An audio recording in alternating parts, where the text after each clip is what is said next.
Hi, I'm Reb Myron. I'm a minister through Pathways of Light, and I've been a Course in Miracles student for 40 years.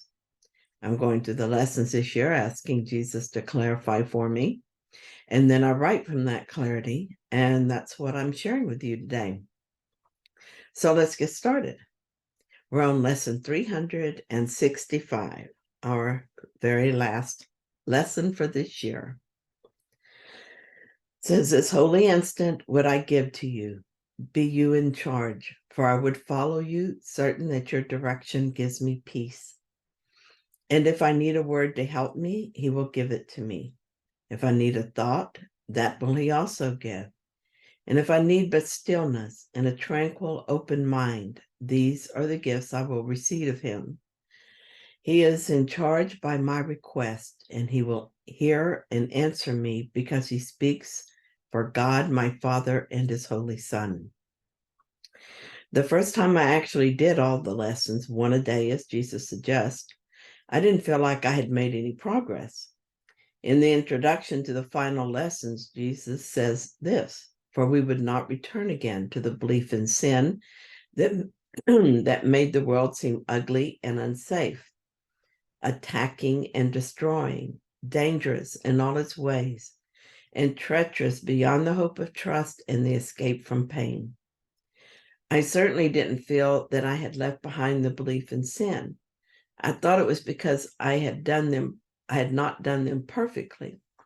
However, in retrospect, I saw that I had made a great deal of progress after doing the lessons. But Jesus is not mistaken. I saw the progress when I read my past writings and compared them to what I understood after doing the lessons. I saw the progress in how I felt and how I responded to people and situations after doing the lessons. It did not change all at once, but continued to get better as I practiced all that I learned. My connection with Spirit became clearer and stronger as I continued to write with him and to call on him. I had studied the course for a long time before I finally did the lessons all the way through. But it was in completing the lessons that everything began to really change. I began to awaken. This was not obvious to me as it was happening, but looking back, I see it. If you are one who feels that finishing the lessons has not brought the change you expected, don't worry. Jesus knows what he's doing, and he's not mistaken in you. This is your path, and it is through A Course in Miracles that you will awaken. If it doesn't happen this time around, it will happen. It is in your script as it is in mine. So here are Regina's tips. We're here to let go of ourselves, which means we cannot rely on ourselves at all.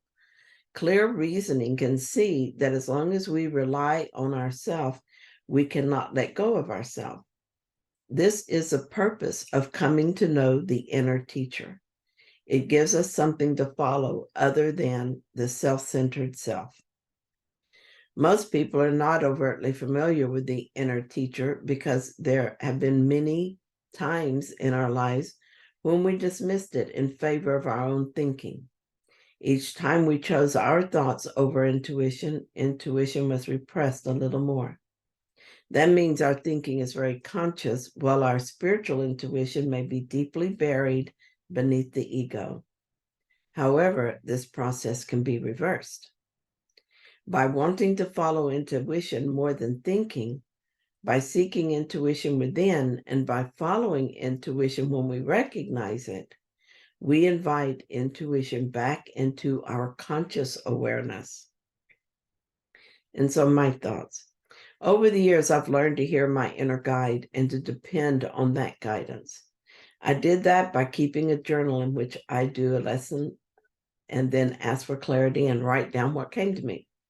I did it by asking all during the day for guidance, at first in only some things and then in everything. And I did it by trial and error, but I did it. Even so, I still fail to notice guidance sometimes, and it can be confusing if the ego mind gets too involved. So that's why I shut down the ego as soon as I notice it. A strong desire to hear, that is, be aware of, guidance is why my connection is much stronger. That desire motivated me to be vigilant and consistent in choosing the Holy Spirit over the ego. So I want to share some past entries. These are about my moms and daughters. Yesterday, I went to visit my mom in the nursing home. She had advanced Alzheimer's. I didn't go to see her very often because every time I did, I would spend the whole visit crying and trying desperately not to cry. Just thinking about her right now makes me want to cry.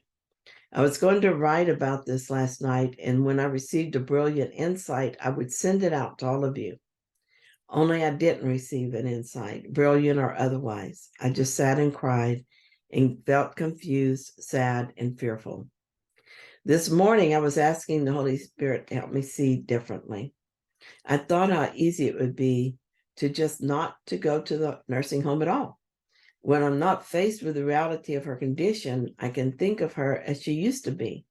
I can talk to her in my mind, and in my mind, she understands me, remembers who she is and who I am. And most importantly, she can carry on a conversation with me.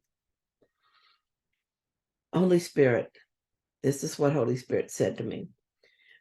Myron, thinking of not visiting your mom triggers guilt. Let me remind you that guilt is not helpful in any situation. You're not bad because you want this situation to go away. Let me also remind you that there's another way to see this. When you look at your mother and all your fears of aging and Alzheimer's bubble up, you feel the temptation to find a way to avoid them. However, you could remember your purpose and the purpose of all situations in your life. These fears are in your mind. Would you be willing to forgive yourself and for the sonship? Myron, if you decide for healing, I will be right there with you, loving you and comforting you. You have had some ideas, and these ideas will be helpful. I had thought to set a weekly visit and stick to it just as I would an appointment with a student. I also had the thought to put a picture of her as she looks now in a prominent place so I would get used to the way she looks, and maybe it would not be such a shock each time. Myron, if you decide not to follow my guidance or do any of the things you thought of, I will be right here with you, loving and comforting you. My love is not conditional. And I said, I'm willing to be unconditional in my love too. I'm going to choose healing. I'm willing to love my mom in this part of her story. After all, she has always loved me throughout my story, even the parts that were not so pretty. I'm willing to forgive these thoughts in my mind, and so forgive the thought of the sonship, for the sonship. Thank you, Holy Spirit. I still feel uneasy about this, but I also feel relieved. In 2011, I wrote this. I cried again when I read this journal from the past. I'm not sure why. I did go back and visit my mom with the Holy Spirit and did reach a place of acceptance and love. I didn't cry while I was with her or after. Actually, I felt happy to be with her. It wasn't too long after that she left her body with this damaged brain and passed on. It was a measure of the healing I experienced that I was able to conduct her funeral. Just because mom was no longer here doesn't mean that all my work in our relationship was done. I would have moments of grief, and many of those were connected to unforgiven thoughts. Most of those thoughts were guilt thoughts, memories of times I felt like I had failed her as a daughter. All of them had to be looked at with the Holy Spirit and released to him. There's no running from our work, not even through death. One thing I've learned from the Course is that we live in the past.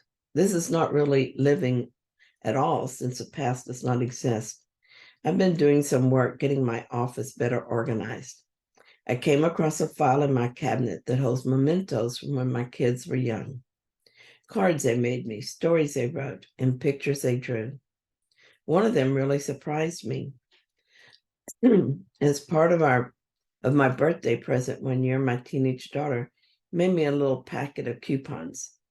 They said things like, I cooked dinner, any meal of your choice served to you. All I had to do was give her the coupon one day, when I didn't have time to cook, and she would step in. That's very sweet. Then I saw some more cards. There was one statement on each card. Here's what they said. I love my mom because she's patient. I love my mom because she's peaceful. I love my mom because she's unselfish. I love my mom because she's spiritual. There were several more. When I read these, I cried. These were all the things I wanted to be when my kids were growing up. And believing that I wasn't any of these for my kids, I carried the burden of guilt and failure. Now, through this rediscovered gift from Susan, I realized that not only have I been carrying around the past like a heavy bag of stones weighing me down, but it was a past I rewrote. In retrospect, my ego helped me to judge everything I did and always found me wanting, as ego does. Susan had no idea when she created this birthday gift for me what it would mean to me all these years later. I gladly relinquish this past I made up. Holy Spirit, when I'm tempted to listen to the ego judge me or anyone else, please tap me on the shoulder.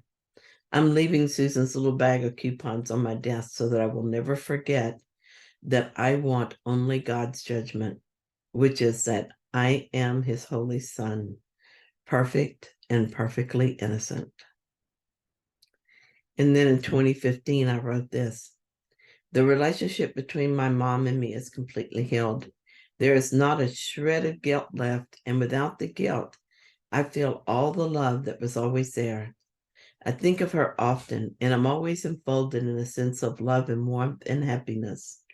When Mom left this lifetime, she left the story as well. We were just two very close friends who love each other deeply and would join in some other story one of these days. Or maybe we're done with our stories and we'll join differently. This part of my knowing is still part of the illusion, but an illusion that is much more purified, closer to the truth than the illusion of Myron and her mom and all their issues. It's such a relief to realize that we don't drag these stories into the next realm with us. We take only the love when we leave this story. Thank you so much for joining me in this lesson. And in these lessons this year, I've so enjoyed doing this with you. If you found this helpful, then please like it. And if you haven't yet, please subscribe. And I will be starting tomorrow. Yes, starting tomorrow, I will be beginning the a study of the text, taking it a paragraph or two at a time, and then writing about it as clarity comes to me. So if you think you would enjoy that, then please join me. All righty. See you tomorrow.